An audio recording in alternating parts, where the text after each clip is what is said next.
ये हदीस है, कीमियाए सआदत में इमाम गजाली ने लिखी है।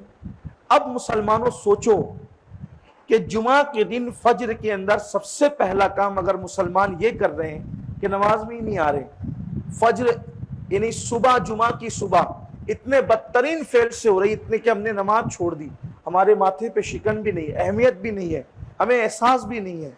आप बताएं, जब तक आंखें खुली है नहीं पता है कि अजाब क्या चीज है, जब तक आंखें खुली है नहीं मालूम है कि अजाब किसे कहते हैं, इसलिए कि अजाब दे नहीं रहे अल्लाह पाक।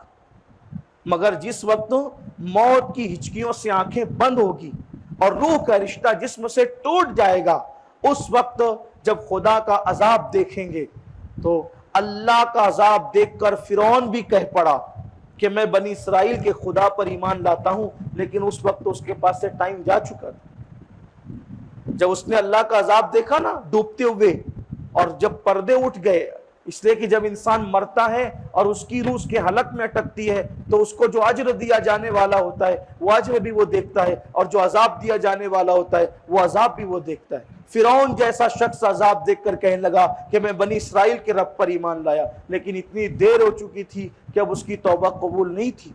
मुसलमानों बताओ, क्या वो अजाब एक बदकार औरत और एक कातिला औरत पर जो दिया जाना है, उससे बढ़कर अजाब बेनमाजी के लिए है? वो भी वो बेनमाजी जिसने एक वक्त की नमाज जानबूझकर तर्क की और उसने तौबा नहीं की, जब उसके लिए अजाब है तो जो पूरा पूरा हफ्ता नमाज नहीं पढ़ते।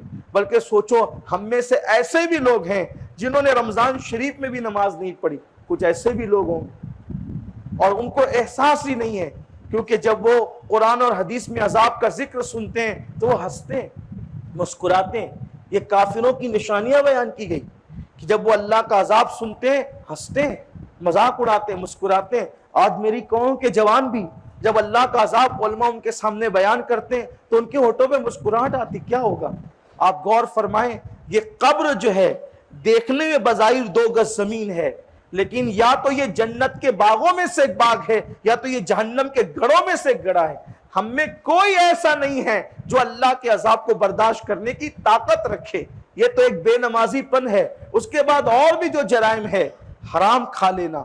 आप देखें, यही मालेगांव शहर है अपना, आए दिन अखबार में देखने में आता है, एक एक आदमी एक एक प्लाट को 2-2 4-4 आदमी को बेचता है। कमजोर आदमी उनसे लड़ने की कोशिश भी नहीं करते, क्योंकि वो इतने ताकतवर होते हैं कि उनका मुकाबला नहीं करता।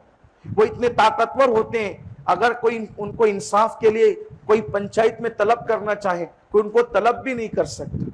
बेशुमार ऐसे लोग इसी शहर में, गुंबदो मीनार के शहर में हैं, जो सूद का धंधा करते हैं। रमजानुल मुबारक में वो उम्रा के लिए भी जाते हैं, सूद का धंधा भी करते हैं।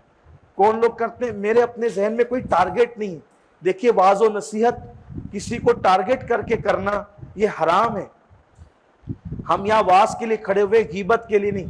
एक जनरल बात कह रहा, मैं जो सुनता रहता हूँ, लोग मुझे बताते रहते हैं, रमजान शरीफ में उम्रा भी हो रहा है, सूद का धंधा भी हो रहा है, और वो मुतमईन है कि यार मैं तो हर साल उम्रा के लिए जा रहा हूँ, लेकिन मेरे भाई तू सूद के धंधे पे जा रहा है तो तुझे मालूम ही नहीं है कि तू जा रहा है उम्रा के लिए, लेकिन हर कदम पर तेरे लिए गुनाह लिखा जा रहा है। उम्रा को जा रहे, वो तुझसे वो बेहतर है।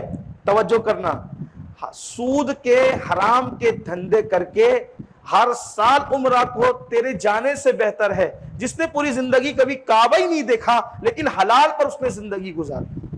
वो तुझसे बेहतर है, वो तुझसे बेहतर है जो हलाल खा रहा है। बल्कि हराम कमाई से नेक काम करने वाला ऐसा है जैसे नापाक कपड़े को पेशाब से धुलने वाला। अगर नापाक कपड़े से कोई पेशाब को धुलेगा, पेशाब से कोई नापाक कपड़ा धुलेगा, तो कपड़ा और मजीद नापाक होगा कि पाक हो? क्या होगा? और वो नापाक होगा। तो आप तवज्जो फरमाएं, यही हमारा रोना यही है कि हम चंद रस्मों को, रसूमात को हम लेकर के बहुत उछल कूद कर रहे कि हम ये और हम ये। कुछ नहीं है। हमने बुनियाद तर्क की है, बुनियाद छोड़ा है, हकीकी इस्लाम छोड़ा है। हमने जो सुफ़ा के चबूतरे से अल्लाह के रसूल ने इस्लाम दिया था, वो इस्लाम हमने छोड़ा है और हमने तबीयत को इस्लाम का नाम दे दिया है।